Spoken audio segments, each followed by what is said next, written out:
इस वीडियो के अंदर हम अर्थिन से रिलेटेड कुछ इंपॉर्टेंट इंटरव्यू क्वेश्चंस के बारे में बात करेंगे जो कि इंटरव्यू के अंदर बहुत ही ज्यादा पूछा जाता है। तो चलिए वीडियो को स्टार्ट कर लेते हैं। तो देखिए पहला क्वेश्चन से पूछा जाता है what is the difference between earthing and grounding. Earthing और ग्राउंडिंग के बीच में क्या डिफरेंसेस होता है। काफी लोग ये सोचता है अर्थिन और ग्राउंडिंग के बीच में कोई डिफरेंसेस होता ही नहीं है, लेकिन बात ऐसा नहीं है। इसके अंदर भी थोड़ा डिफरेंसेस होता है। कैसे होता है? तो देखिए जो भी करंट कैरिंग पार्ट होता है उसी को हम बोलते हैं ग्राउंडिंग, और जो नॉन करंट कैरिंग पार्ट होता है उसी को बोलते हैं हम अर्थिन। तो यहाँ पर मैं आपको एक एग्जाम्पल के तौर पर और अच्छी तरीके से समझाने की कोशिश करता हूँ। तो यहाँ पर देख सकते हैं आप एक ट्रांसफार्मर का कनेक्शन। ट्रांसफार्मर को डेल्टा और स्टार में कनेक्ट किया जाता है, ये तो आप पढ़े होंगे। तो यहाँ पर देखिए डेल्टा कनेक्शन, यहाँ पर स्टार कनेक्शन। जहाँ पर स्टार कनेक्शन होता है वहां पर एक न्यूट्रल निकलता है जो कि मिडिल से। तो यहाँ पर देखिए जो न्यूट्रल है उस न्यूट्रल को ग्राउंडिंग किया गया। तो यहाँ पर देखिए मैंने ग्राउंडिंग वर्ड का इस्तेमाल किया। क्यों किया? यहाँ पर देखिए मैंने ग्राउंडिंग भी लिख दिया। तो यहाँ पर क्या होता है, जो ट्रांसफार्मर होता है उसके अंदर तीन फेज होता है, R phase, Y phase and B phase. ये जो तीन फेज होता है बैलेंस कंडीशन पे रहते हैं। अगर कोई भी फॉल्ट की वजह से ये जो तीन फेज है अनबैलेंस कंडीशन पे जाएगा तो ये जो मिडिल में न्यूट्रल होता है इस न्यूट्रल वायर से तब करंट फ्लो करने लगता है। तो सिमिलरली ये जो अर्थिन होता है इस अर्थिन को समझते हैं। यहाँ पर ये जो इंडक्शन मशीन है देख सकते हैं आप, इस इंडक्शन मशीन का जो बॉडी है इसको अर्थिन किया गया, यानी जमीन के साथ कनेक्ट किया गया। तो यहाँ पर ये जो मोटर है इस मोटर के अंदर कोई भी शॉर्ट सर्किट हुआ यानी कोई भी वाइंडिंग जल गया तो ये जो इंडक्शन मशीन है इस इंडक्शन मशीन का जो बॉडी है इस बॉडी के अंदर करंट फ्लो करने लगेगा। तो उस करंट को अर्थ के थ्रू ग्राउंड कर दिया जाता है। तो यहाँ पर कोई भी जो इलेक्ट्रिकल अप्लायंसेस होता है उसके अंदर जो इंस्ट्रूमेंट सेफ्टी के लिए उसको ग्राउंड के साथ कनेक्ट किया जाता है वहां पर हम अर्थिन वर्ड का इस्तेमाल करते हैं।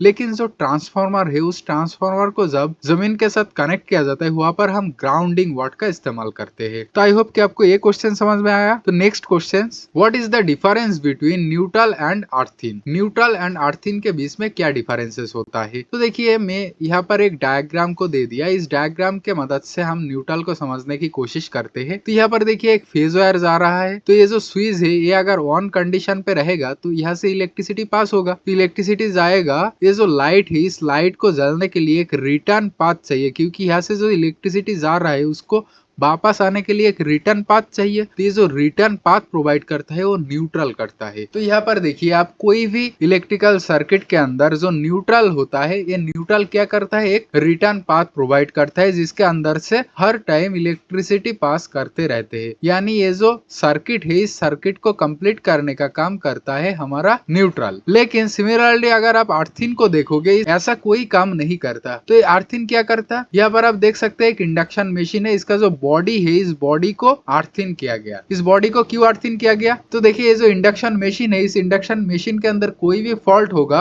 यानी इसका वाइंडिंग जल गया या कोई भी फॉल्ट होगा तो इसका बॉडी में अगर करंट आ जाएगा तो उस करंट को जमीन पे भेजने के लिए अर्थिन का उपयोग किया जाता है और उस अर्थिन को जमीन के साथ कनेक्ट किया जाता है। क्यों किया जाता है? क्योंकि अगर कोई भी इंसान इसका बॉडी को छू लेगा तो उसको इलेक्ट्रिक शॉक लग सकता है, इसीलिए जो अर्थिन है इसको किया जाता है। तो अगर आप इस डायग्राम को देखेंगे तो आपको और क्लियर हो जाएगा। यहाँ पर एक फॉल्ट करंट मोटर के बॉडी में जा रहा है, उस बॉडी से अर्थिन वायर होके जमीन पे जा रहा है जो कि फॉल्ट करंट है। तो आई होप कि आपको ये भी क्लियर हुआ जो न्यूट्रल है और अर्थिन के बीच में क्या क्या डिफरेंसेस है। और नेक्स्ट जो क्वेश्चन है बहुत ही इंटरव्यू के अंदर पूछा जाता है, why we used salt and coal to make earthing pit. Earthing पीट बनाने के लिए सॉल्ट और कोल का इस्तेमाल क्यों किया जाता? तो देखिए जो अर्थिन पीट बनाया जाता है इसके अंदर हम सॉल्ट का उपयोग इसलिए करते हैं, जो सॉइल होता है उस सॉइल का कंडक्टिविटी बढ़ाने के लिए सॉल्ट का उपयोग किया जाता है। और जो सॉल्ट को यूज करके सॉइल का कंडक्टिविटी बढ़ाया जाता है उसको बहुत देर तक बनाए रखने के लिए कोल यानी चारकोल का यूज किया जाता है। तो चारकोल क्या करता है, जो अर्थिंग पीट बनाया जाता है वो जो अर्थिन किया जाता है उस अर्थिन का एफिशिएंसी को